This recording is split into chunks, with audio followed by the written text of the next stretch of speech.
샘터교회 하반기 믿음 프로젝트 잠언 필사 6일차가 되겠습니다. 오늘은 제4 강화, 그러니까 잠언은 1장부터 9장까지는 솔로몬이 내 아들, 젊은이 즉 인생을 처음 살아가는 사람들에게 15 강화, 어떻게 하면 더 하나님과 가까워질 수 있는 길이 있는지 15 강화를 통해서 설명해 주는 것이죠. 그래서 첫 번째 강화는 악인에 대한 유혹을 거부해야 된다. 악인을 분별해라.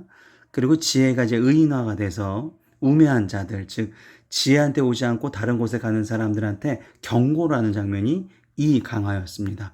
그리고 4일차, 5일차 때 우리가 배웠던 것이 바로 지혜를 통해서 주어지는 연속적인 축복에 대해서 배웠습니다. 오늘은 잠언 필사 6일차가 되는 것이고요. 제4 강화 시작하시도록 하겠습니다. 제4강화는 지혜의 3대 근원 그리고 유익입니다.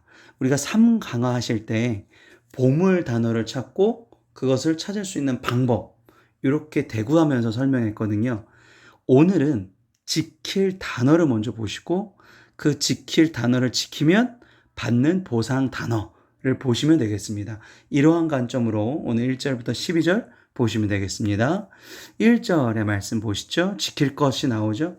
먼저 내 아들아 라고 솔로몬 얘기한 후에 소극적으로 먼저 나의 법을 잊어버리지 말아라 라고 얘기하고 그 다음에 좀 더 적극적으로 얘기를 하죠. 내 마음에 나의 명령을 아예 새겨라, 지켜라 이렇게 얘기를 합니다. 우리가 여기서 보물 단어, 먼저 지킬 단어는 법과 마음입니다. 지킬 단어는 법과 마음. 법과 마음을 지키면, 그죠? 법과 마음을 지키는 것이 그러니까 하나님이 말씀하신 것이 내 삶의 어떠한 기준점이 돼야 된다라는 것이죠. 법과 마음을 지키게 되면 그 다음 이제 보상 단어가 나오죠. 2절에 보면 보상 단어가 나오죠. 바로 장수와 평강입니다. 어떤 분한테 제가 오래오래 사세요 그랬더니 그분이 그러시더라고요. 오래 살아서 뭐래요? 그죠? 이렇게 골골대고 아픈데 오래 살면 뭐 하냐고요. 맞는 말이죠. 그죠?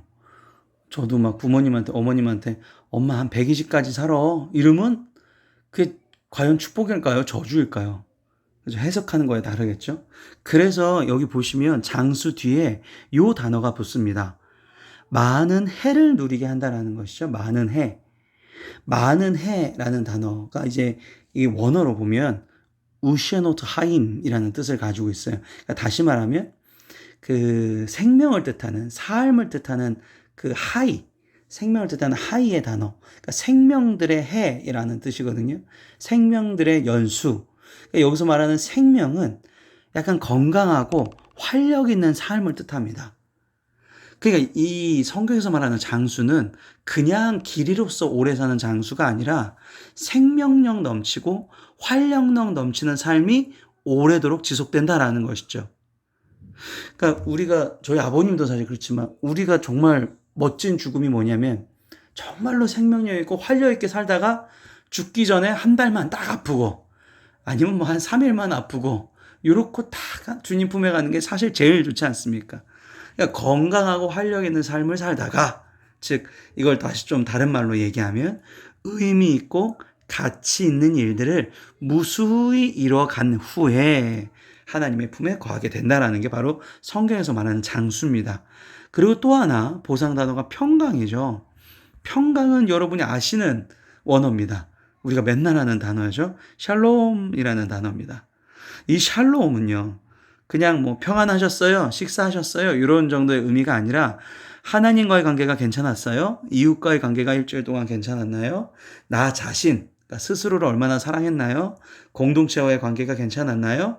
자연과의 관계가, 이 자연과의 관계가 무너지니까 이게 코로나가 나온 거 아니겠습니까? 자연과의 관계가 괜찮았나요? 이것이 완벽하게 조화를 이뤘나요? 이게 샬롬이 되겠습니다. 그래서 1절에 지킬 단어를 지키면 장수와 평강, 샬롬을 누리게 된다. 3절을 가시면 인자와 진리. 여기서 딱 이제 보이시죠? 그죠? 지킬 단어는 인자와 진리예요. 인자라는 것은 헤세드라는 단어를 씁니다. 원어로.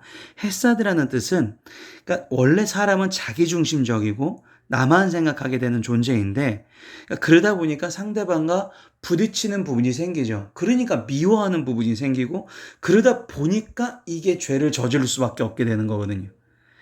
이 헤세드가 이제 그런 겁니다. 이런 거에서 내가 벗어나게 되는 것. 이게 헤세드고요. 진리는 에메트라는 이제 히브리어를 쓰는데요. 자신의 이익이나 상황에 따라서 변하는, 신중하지 못하고 가벼움에서 극복하게 되는 것. 이 에메트랑 정말 어울리는 사도가 우리 지난 배웠던 바로 베드로죠. 그죠?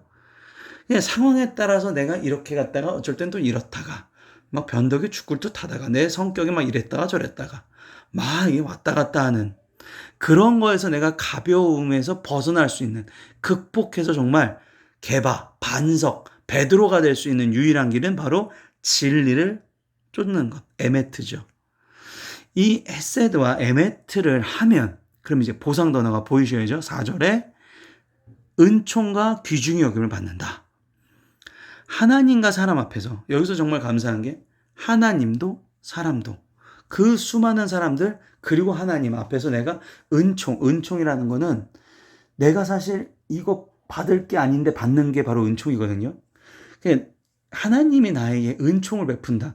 나는 죄인인데 이거 나한테 은혜 이렇게 베풀어 줘도 되나? 이거 나 죄인인데 내가 천국 가도 되나? 내가 이렇게 죄인이 많고 부족한 사람인데, 그럼에도 불구하고 받는 게 바로 우리가 이제 이걸 로마서에서 칭의라고도 하고 은총이죠, 은총.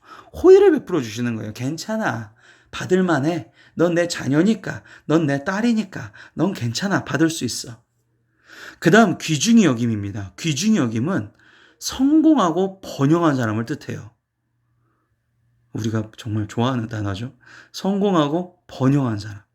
근데 여기서 감사한 게 하나님과 사람 앞에서예요. 그러니까 하나님 앞에서도 은총을 받고, 이상하게 이 사람은 어딜 갈 때마다 사람들 앞에서 호의를 많이 받는 사람이 있어요. 저 사람이 왜 날 도와주지? 그죠? 하나님과 사람 앞에서 호의를 받고 내가 그 사람은 성공하고 번영할 수 있게끔 막 도와주는 사람들이 막 붙는 거죠. 정말 감사한 게 하나님과 사람이라는 거죠. 근데 더 중요한 건 사람 앞에서보다 하나님 앞에 은총과 귀중히 여김을 받는 게 더 우선시 된다. 그죠? 하나님 나오고 그 다음 사람이 나왔으니까. 이걸 잊지 않으시면 되겠습니다. 5절 보시면 마음을 다하고 여호와를 신뢰하고 내 명철을 의지하지 말라. 여호와를 신뢰하는 것이 바로 우리가 지킬 단어가 되겠네요. 그리고 내 명철을 의지하지 말라. 우리가 지켜야 되는데 네 명철을 의지하지 말라. 방해적인 세력이 있어요. 이게 우리가 저번 주 금요일에 보셨던 범사의 글을 인정하라. 그리하면 내 길을 지도하시리라. 보시면 저번 주에 보셨던 것 중에 길이라는 건 바로 태도, 삶의 방식이라는 거거든요. 그러니까 하나님을 내가 인정하는 것을 내가 끊임없이 지켜가면 하나님께서 내 태도나 삶의 방식을 지도하여 주신다라는 거죠. 나도 모르게 그렇게 막 바뀌어지는 거예요. 하나님께서 그렇게 상황을 만들어 주시는 거죠. 그죠? 잠언 3장 7절 스스로 죄 엮이지 말지어다 여호와를 경외하며 악에서 떠날 것이다. 이게 이제 5절이랑 계속 이어지는 단어예요. 7절은 내가 스스로 지혜롭다. 이게 이제 내 명철을 의지한다는 건데, 이게 왜 이런 일이 생기냐면 스스로라는 것이 이제 원어로 보면 내 판단, 자기 소견이에요. 내 판단, 자기 소견은 내가 지금까지 살았던 경험, 지식, 그리고 내가 뭐 어떤 미디어를 봤건 뭘 봤건 이거를 통해서 내가 스스로 나를 여기거든요. 그러면 어떻게 돼요? 그러면 내가 악에서 점점 떠나는 게 아니라 가까워지게 돼요. 그렇게 악한 마귀 사탄이 만드는 거죠, 상황을. 그래서 여러분 SNS 하실 때 정말 좋은 사람들 기사를 많이 보시는 게 좋아요. 차라리 뉴스 기사 그리고 드라마도 좀 좋은 작가, 좋은 뉴스를 많이 보시는 게 좋겠죠. 왜냐면 나도 모르게 그 사람의 가치관에 흘러가기 때문이에요. 그리고 어느 순간에 내가 그 사람보다 낫지, 나는 괜찮은 사람이지 라고 하면 어떻게 돼요? 내 기준점이 나는 괜찮은 사람이다라는 하는 순간 이제 다른 사람들을 판단하기 시작해요. 솔직히 저는 이제 요번에 사태를 지켜보면서 솔직히 안타깝잖아요. 그죠? 몇몇의 목사님 덕분에 이렇게 교회가 엄청나게 이제 큰 핍박을 받게 되었는데, 그런 사람들 보면 저 사람은 왜 저럴까? 뭐 이런 생각도 들지만 사실 내 기준으로 나를 보면 그렇지만 하나님 기준으로 나를 보면 나도 하나님 보시기에 뭔가 문제가 있을 텐데 내가 부족한 게 있을 텐데 이게 먼저 생각이 드는 게 사실 하나님의 사람의 정상 기준이거든요. 우리가 아까 여기 이제 오늘 잠언 3장 1절에 나오지만 하나님의 기준으로 나를 바라보는 것. 그죠? 하나님의 명령? 그것이 바로 내 삶의 기준이 돼야 되는 것이지 내 기준이 된 순간부터 나는 다른 사람을 판단하게 돼요. 내가 괜찮은 사람이 착각이라니까요. 그래서 우리가 항상 조심해야 될 거는 내가 생각하는 이 생각이 진짜 하나님께서 주신 생각이냐, 옳은 생각이냐, 라는 것을 스스로 끊임없이 검증해 가야 됩니다. 이것이 바로 우리가 기도할 시간에 하는 회개라는 단계죠. 우리가 지난 이제 주일날에 빌립에 대해서 봤지만 정말로 자신의 생각이 많고 완벽주의자고 이렇게 되는 기준을 가지고 있는 정말 똑똑한 사람인데도 불구하고 어때요? 예수님께서 그냥 나를 따라와. 잔말 말고 나를 따라와. 왜냐면 너는 하나님 기준에 너무나 많이 벗어나 있기 때문에. 우리가 정말로 감사해야 될 건 이겁니다. 우리가 감사해야 될 거는 우리는 지금 말씀을 듣고 있다라는 거예요.